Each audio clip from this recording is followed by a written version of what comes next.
சும்மாவே கம்மி பேசுவேன். போய் சின்ன வயசில் திருவிழா நடக்கும்போது குழந்தை மைக் முன்னாடி போய் ஹலோ ஹலோன்னு கற்றுட்டு வரும்ல, அது மாதிரி இப்போ பேசிட்டு வர சொல்லியிருக்காங்க. அதனால் வந்து எல்லாருக்குமே ரொம்ப நன்றி. நான் சப்போர்ட் பண்ணிட்டு எப்போவுமே சப்போர்ட் பண்ணிகிட்டு இருக்கேன். என்னோடய வெல்விசர்ஸ் வெற்றிமாறன் அண்ணே, ராம் அண்ணே, மிஸ்கேன் அண்ணே, எல்லாருக்குமே ரொம்ப நன்றி. இந்த ப்ராஜெக்ட் ஸ்டார்ட் பண்ணுறதுக்கு இதை டிசைன் பண்ணிட்டு அருண் கே விஸ்வானே ப்ரொடியூசர், அவருக்கு ரொம்ப நன்றி. எல்லாருக்குமே ரொம்ப நன்றி. ஏன்னா ரொம்ப ஏதோ பேசணும்னு வச்சோம், டைம் ஆயிடுச்சு.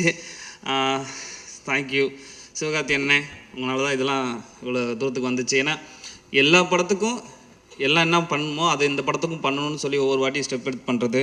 மெயினாக என்னோடய டெக்னீஷியன்ஸு சுரேன், அழகிய கூத்தன், ராகவ் ரமேஷ், எடிட்ரு, இவங்க எல்லாருமே ஸ்கிரிப்டு டே ஒன்லேருந்து எழுத ஆரம்பித்ததுலேருந்து என் கூட வந்து ஃபுல் டிஸ்கஷன்லேருந்து இவங்க டிஸ்கஷனில் வந்து கலந்துக்கிட்டு ஷார்ட் டிவிஷன் சினிமாட்டோகிராஃபர் சக்திவேல், இவங்க எல்லாருமே வந்து ஸ்கிரிப்ட் ஸ்டேஜில் ஆரம்பத்துலேருந்து இப்போ வரைக்கும் என் கூட இருந்துகிட்டு இருக்காங்க. என்னோடய டைரக்ஷன் டீம், இந்த கீபியாக ஒர்க் பண்ண பானுப்ரியா, அவங்க எல்லாருக்குமே ரொம்ப ரொம்ப நன்றி. டைம் கம்மியாக இருக்குது, நான் நிறையா பேசணும்னு நினச்சேன். அந்த எல்லாருக்குமே நன்றி. இவ்வளோ சப்போர்ட் பண்ணி பேசினா எல்லாருக்குமே நன்றி. தேங்க்யூ. வெறும் நன்றி மட்டும் தான் சொல்லியிருக்கேன், சாரி. எல்லாருக்கும் வணக்கம். வந்த ஸ்பெஷல் கெஸ்ட்டுக்கு thank you so much. Media thank you. நிறைய டைம் இல்லை, எல்லாருக்கும் தேங்க்ஸ் தான் சொல்லணும். முதல்ல என்னோடய director Vinoth sir is a very special person, is very special director. அவங்க என்னோடய ட்ரஸ்ட் கொடுத்து இந்த கேரக்டர் எனக்கு தந்தாலும் ரொம்ப சந்தோஷம். எஸ்கே சார், நீங்கள் எல்லாமே இந்த படமே முடியாது. அண்ட் சூரி சார், நீங்கள் அவ்வளோ சூப்பராக பாண்டி ஆயிடுச்சுனால எனக்கு மீனா இது முடிஞ்சது, அதுக்கு நன்றி. Thank you so much. இது ரொம்ப இம்பார்ட்டண்ட்டான ஒரு விஷயம், டிஸ்கஸ் பண்ண ஒரு படம். இது கண்டிப்பாக எல்லாருக்கும் பிடிக்கும்னு நான் நினைக்கிறேன். Thank you so much. அதுதான் பண்ணியிருக்கோம் படத்துலையுமே. அதுதான் டேரக்டரும் விரும்பினார். ரொம்ப ஓவராக பேர்ட்ஸ் வேணாம், ரொம்ப ப்ளசண்ட்டாக வேணாம். படத்தில் இருக்க நீங்கள் இந்த ட்ரெய்லரில் பார்த்த மாதிரி அந்த எலிமெண்ட்ஸ் தான் படத்தில் இருக்கும். வெஹிக்கிள்ஸ் இருக்கும், அந்த ஷேர் ஆட்டோ இருக்கும். அதை விட்டால் சேவல் ஒரு இம்பார்ட்டன்ட் ரோல் ப்ளே பண்ணியிருக்கோம். இதை வச்சே தான் நாங்கள் ப்ளே பண்ணியிருந்தோம். நிறைய இடங்களில் ரொம்ப சைலண்ட் ஷாட்ஸ்லாம் இருக்கும். அது வந்து ஒரு நல்ல எக்ஸ்பீரியன்ஸ் கொடுக்கும். தேட்டரிக்கல் எக்ஸ்பீரியன்ஸாகவே நல்லாயிருக்கும் படம். எல்லாரோட சப்போர்ட்டும் தேவை. இந்த மாதிரி படங்கள் வந்து கண்டிப்பாக வெற்றி பெறணும், அது உங்களோட சப்போர்ட் தேவை. இந்த மாதிரி படத்தை ப்ரொடக்ஷன் பண்ணுறதே பெரிய விஷயம். அது எஸ்கே ப்ரொடக்ஷன்ஸ் சிவகார்த்திகேயன் சாருக்கும் கலை சாருக்கும் ரொம்ப நன்றி இந்த மாதிரி படங்கள் கொடுத்ததுக்கு. நான் அவர்கிட்ட ஆல்ரெடி மாவீரன் சக்ஸஸ் மீட்லேயே சார்கிட்ட சொல்லியிருந்தேன், சார் இந்த படம் கண்டிப்பாக உங்கள் பேனர்லேயே ஒரு ஃபெதர் ஆன் நெட் மாதிரி இருக்கும் இந்த படம் கண்டிப்பான்னு சொல்லியிருந்தேன். அது கண்டிப்பாக நடந்தது. அது மாதிரி மேலும் இது மாதிரி நல்ல தரமான படங்கள் நீங்கள் ப்ரொடக்ஷன் பண்ணணும் சார். நம்ம டைரக்டர்ஸ் எல்லாருக்குமே ரொம்ப நன்றி. ஃபர்ஸ்ட் திங், வினோத்தோட எனக்கு ட்ராவல் ஆகிற 2வது ஃபிலிம் இது. நான் கூழாங்கல் என்னோட ஃபர்ஸ்ட் ஃபிலிம். அவரோட அதோட சவுண்ட் டிசைனர் எனக்கு ஃப்ரெண்ட்னால நான் அந்த படத்துக்கு டயலாக் எடிட் பண்ணி கொடுத்தேன். ஸோ எனக்கு அது 2வது ஃபிலிம் இது ரொம்ப நன்றி. தேங்க்யூ வினோத். வினோத் என்ன ஒரு ஸ்பெஷல்னா, ஃபில்ம் மேக்கிங் வந்து ஒரு கொலாபரேட்டிவ் ஒர்க்குன்னு பிலீவ் பண்ணுற ஒரு டைரக்டராக இருக்கார். ஸோ அதனால் ஒர்க் பண்ணுற டெக்னீஷியன், சவுண்ட் டிபார்ட்மெண்ட் எல்லாருக்குமே ஒரு ஒர்க்கிங் ஸ்பேஸ் இருக்கும். அஃப்கோர்ஸ் அவர் விஷன் தான், பட் ஸ்டில் நம்ம வந்து ஏதாவது ஒன்று சஜஸ்ட் பண்ணுறோம் இல்லை ஏதாவது ஒன்றா he'll be very open to collaborate. அதுக்கு ரொம்ப தேங்க்யூ பிரதர். அதுக்கப்புறம் சவுண்ட் டீம், நம்ம டீமில் ஒர்க் பண்ண சிங் சவுண்ட் டீமில் ஒர்க் பண்ண மக்தியார், செபாஸ்டின், அதுக்கப்புறம் பூபதி, இவங்க எல்லாருக்குமே தேங்க்ஸ். சவுண்ட் டிசைனர் கூத்தன், அழகே சுரேன், சவுண்ட் மிக்சர் சுரேன், எல்லாருக்குமே நன்றி. டிஓபி, எடிட்டர், அப்புறம் ப்ரொடியூசர்ஸ் எஸ்கே சார், கலை பிரதர், எல்லாருக்குமே தேங்க்ஸ். அதுக்கப்புறம் ஆக்டர்ஸ் எல்லாருக்குமே ரொம்ப எப்படி இருக்குன்னா ஒரு ஃபேமிலி மாதிரியே இருக்கும். இது வந்து ஷூட்டிங் ஸ்பாட் மாதிரியே இருக்காது. நாங்கள் பாட்டு ஒரு பக்கம் ஜாலியாக இருப்போம். ஒரு மாதிரி இந்த மாதிரி ஒரு ஷூட்டிங் ஸ்பாட்டில் நான் இருந்து ரொம்ப நாள் ஆகுது. ஏன்னா ஒரு ஹையரார்கி இருக்காது, எல்லாரும் ஒரு இடத்துல தான் இருப்போம், எல்லாரும் ஒரே சாப்பாடு தான் சாப்பிடுவோம். ஸோ அந்த எக்ஸ்பீரியன்ஸ் கிரியேட் பண்ண வினோத் அண்ட் ப்ரொடக்ஷனுக்கு ரொம்ப நன்றி. அதுக்கப்புறம் தேங்க்யூ. நீங்கள் பார்த்துட்டு லைக் சவுண்ட் பற்றி உங்களோட எக்ஸ்பீரியன்ஸையும் ஷேர் பண்ணுங்கள். தேங்க்ஸ். அனைவருக்கும் வணக்கம். இந்த மேடை வந்து எல்லாமே ஒரு ஃபேமிலியாக என்னோடய குடும்பத்தில் ஒருத்தவங்க மாதிரி தான். தம்பி வினோத்தாக இருக்கட்டும், வினோத் வந்து தம்பி மாதிரி எனக்கு. அப்புறம் சிவகார்த்தி அண்ணன் அவர்களாக இருக்கட்டும், சூரியன் அண்ணா இருக்கட்டும், எல்லாமே எனக்கு ரொம்ப வருஷமாக என் கூட பழகிட்டு இருக்கிற ஒருத்தங்க. வினோத் வந்து எனக்கு ராம் சார் மூலிமா தான் பழக்கம். என்னோடய டைரக்டர் ராம் சார் மூலிமா தான். ஒரு நாள் ஒரு டீ கடை வாசலில் உட்காந்துருக்கும் போது சார் வந்து எல்லாத்த பற்றியும் அவ்வளோ உயர்வா அப்படின்லாம் அவ்வளோ ஈஸியாக பேசிட மாட்டார். கோவா ஃபிலிம் ஃபெஸ்டிவல் போயிருக்கும்போது ஒரு படம் பார்த்தாரும். அந்த படம் பார்த்ததுலேருந்து தூங்கவே முடியல. இப்போ நம்ம ஊர்லேருந்து ஒரு பையன் போயிட்டு ஒரு படம் பண்ணியிருக்கான், கூழாங்கல்னு ஒரு படம்.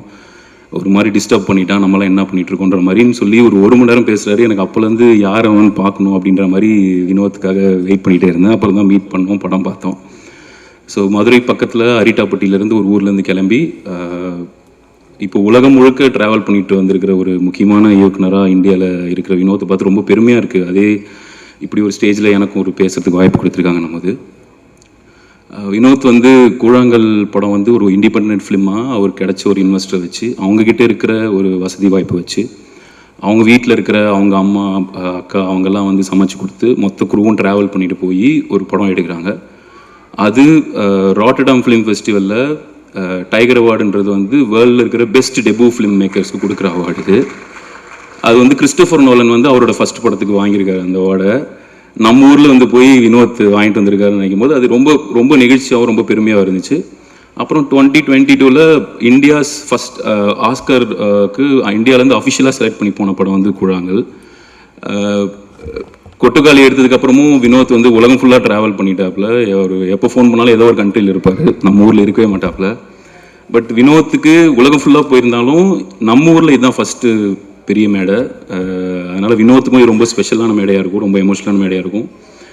இதுக்கு மிக முக்கியமான காரணமாக இருக்கிற அண்ணன் சிவகார்த்திகேயன் அவர்களுக்கு ரொம்ப நன்றி சொல்லணும். ஏன்னா ஒரு இண்டிபெண்டன்ட் ஃபிலிம் மேக்கருக்கு இப்படி ஒரு மெயின் ஸ்ட்ரீமில் ஒரு ஸ்டாராக இருக்கிற ஒருத்தர் வந்து ஒரு படத்தை பேக் பண்ணி அதை இப்படி ஒரு இந்த தேட்டர் பார்க்காத ஒரு மூவி ஃபங்க்ஷனே இருக்காது. இங்கே எல்லாமே எவ்வளோ பெரிய ஃபங்க்ஷனை பார்த்துருப்பாங்க. அந்த மாதிரி ஒரு இடத்துல வினோத் மாதிரி ஒரு டேலண்ட்டை கூட்டிகிட்டு வந்து நிறுத்தி அழகு பார்க்குறதுன்றது தான் ரொம்ப ரொம்ப முக்கியமான ஒரு விஷயமா பார்க்குறேன். தமிழ் சினிமாவில் இது ஒரு முக்கியமான நிகழ்வாக இருக்கும்னு நான் நம்புகிறேன். இந்த படம் ப்ரொடியூஸ் பண்ணால் இது வந்து ஓடிடி எவ்வளோக்கு வாங்குவாங்க, டிஸ்ட்ரிபியூட்டர்ஸ் எவ்வளோக்கு வாங்குவாங்கன்றது மட்டும் அந்த மாதிரி வெறும் கணக்கு மட்டும் இல்லாமல் முழுக்க ஆடியன்ஸ் மேலேயும் இந்த படத்தோட டீம் மேலேயும் நம்பிக்கை வச்சு இந்த படத்தை எடுத்திருக்கிற சிவகார்த்திகேயன் அவர்களுக்கும் கலை அவர்களுக்கும் சிவகார்த்திகேயன் ப்ரொடக்ஷன் டீம் எல்லாத்துக்குமே என்னோட நன்றியை தெரிவிச்சுக்கிறேன்.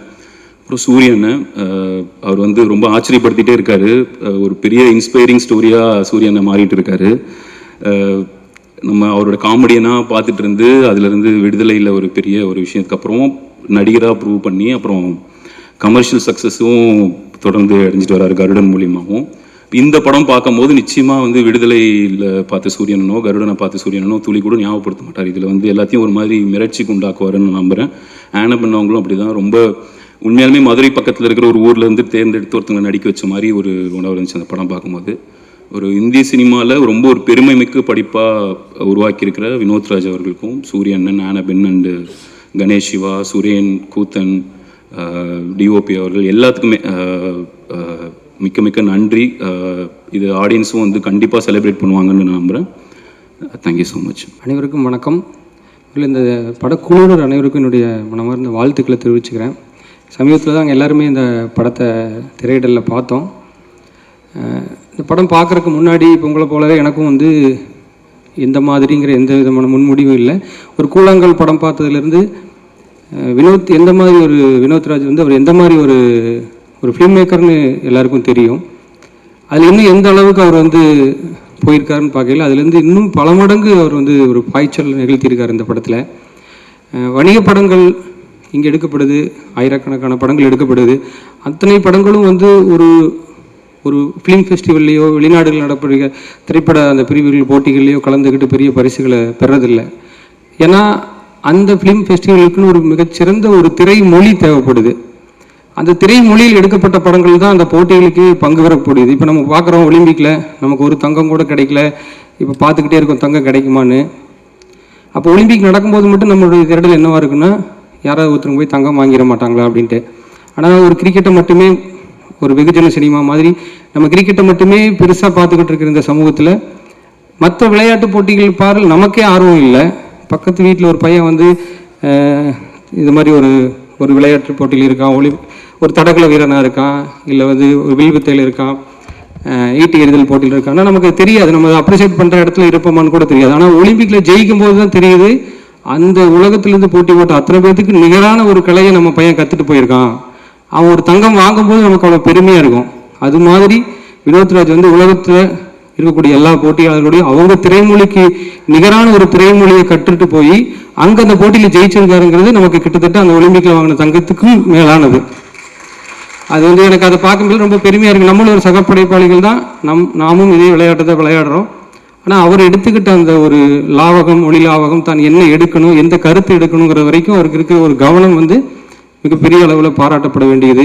இப்போ வந்து இந்த படம் வந்து வெகுஜன சினிமா மாதிரி உங்களுக்கு இன்ட்ரெஸ்டிங் பண்ணி உங்களுக்கு கமர்ஷியல் வேல்யூ ஆட் பண்ணணுங்கிற எந்த விதமான நோக்கமும் இயக்குனருக்கும் இல்லை, இதை தயாரித்த தயாரிப்பாளருக்கும் இல்லை, இந்த குழுவுக்கும் இல்லை. இந்த நோக்கம் முழுக்க ஒரு தரமான உலகத்தரமான ஒரு படத்தை உருவாக்கணும். அந்த இடத்து ஸ்டேஜில் போய் நம்ம படத்தை நிறுத்தணும். இங்கிருந்து போய் எங்கேயோ போட்டி நடக்குது, உலகத்தினுடைய ஒரு மூலையில் பெர்லினில் நடக்குது, எல்லா இடங்களையும் நடக்குது, ரோட்டடாமில் நடக்குது. நம்மக்கிட்டையும் திறமையான ஆள் இருக்கான்னு ஒரு ஆள் அங்கே அனுப்பி அந்த பரிசை வாங்கிட்டு வரதை பார்க்கறது எவ்வளோ சந்தோஷமாக இருக்குது. அதுதான் எனக்கு இது ரொம்ப பிடிச்சிருந்தது. அவரோட வினோத்ராஜுடைய அந்த மிகப்பெரிய ஆர்வமும் அவர் கற்றுக்கிட்ட விதமும் இன்னும் பல விருதுகள் அவர் வந்து நம்ம தமிழ் சினிமாவுக்கும் தமிழ்நாட்டுக்கும் இந்திய நாட்டுக்கும் வாங்குவார். எனக்கு பெரிய ஒரு சந்தோஷம் இருக்குது. இந்த படம் உங்கள் எல்லாருக்கும் ஒரு வித்தியாசமான அனுபவத்தை கொடுக்கும். ஏன் திருக்குறள் வந்து படித்ததும் புரியாத மாதிரி இருக்குன்னு அப்படி சொல்லிட முடியாது. அதுக்குள்ள ஒரு மொழி இருக்குது, அதுக்குள்ள ஒரு இலக்கணம் இருக்குது, அதுக்குள்ள ஒரு செறிவான அர்த்தமும் இருக்குது. கொஞ்சம் அதை புரிஞ்சுக்கிட்டோம்னா அந்த அர்த்தத்தை நம்ம புரிஞ்சுக்கிற மாதிரியே இந்த படத்தை நீங்கள் பார்க்கணும். அந்த மாதிரி தான் நான் இந்த படத்தை நினைக்கிறேன். இந்த படத்தை தயாரித்த சிவகார்த்திகேயன் அவர்களுக்கு மிகப்பெரிய ஒரு பாராட்டுக்களை தெரிவிக்கணும். ஏன்னா இந்த மாதிரி ஒரு படத்தை எடுத்ததன் மூலமாக மிகப்பெரிய ஒரு வியாபார பலனை அவர் பெறப்போகிறது கிடையாது. இந்த படம் எடுத்ததுனால கிடைக்கக்கூடிய மிகப்பெரிய ஒரு பெருமையை வந்து அவர் இந்த படத்தில் அடைஞ்சிருக்காரு. நிச்சயமாக இந்த படத்தை உருவாக்குனதுக்காக அவர் வந்து நிச்சயமாக வாழ்நாள் ஒரு மிகப்பெரிய பெருமையான ஒரு செயலை நான் நினைக்கிறேன். அவருக்கு என்னுடைய பாராட்டுக்கள். இந்த படக்குள்ள அத்தனை பேருக்கும் பாராட்டுக்கள். இருக்கக்கூடிய டெக்னீஷியன், லைவ் சவுண்டு, இப்போ நம்ம பார்க்கல சூரியனை பேசுறது டப்பிங்கில் பேசலை, அவர் ஸ்பாட்லேயே அப்படி பேசியிருக்காரு. அதை பார்க்கல அவரோட உழைப்பு வந்து மிரட்சியாக இருக்குது. அவர் இந்த படத்தில் அவர் காட்டியிருக்கக்கூடிய ஒரு முகம்ங்கிறது வந்து இந்த உலகத்தரமான படத்தை வினோத்ராஜ் எடுக்கிறதுக்கு நானும் அதே மாதிரி ஒரு உலகத்தரமான ஒரு நடிப்பை கொடுக்குறேன்னு ஒரு பண்ணியிருக்கிறது பார்க்கல ரொம்பவே ஒரு பெருமையாக இருக்குது. நம்மக்கிட்ட வந்து இப்படியான படம் எடுக்கிறதுக்கு இன்னும் நிறைய பேர் வருவாங்க. இந்த படம் அதுக்கு ஒரு மிகப்பெரிய படிக்கெல்லாம் இருக்கும். வினோத்ராஜுக்கு பின்னாடி இன்னொரு பெரிய படையே கிளம்பி இன்னும் கேல்ஸ்லையும் ஆஸ்கர்லையும் எல்லா விருதுகளையும் நாளைக்கு வாங்கிட்டு வர்றதுக்கு இந்த படம் ஒரு முதல் படியாக இருக்கும்னு நான் வந்து நினைக்கிறேன். இந்த படத்தில் நடித்த அத்தனை பேருக்கும் என்னுடைய வாழ்த்துக்கள். நன்றி.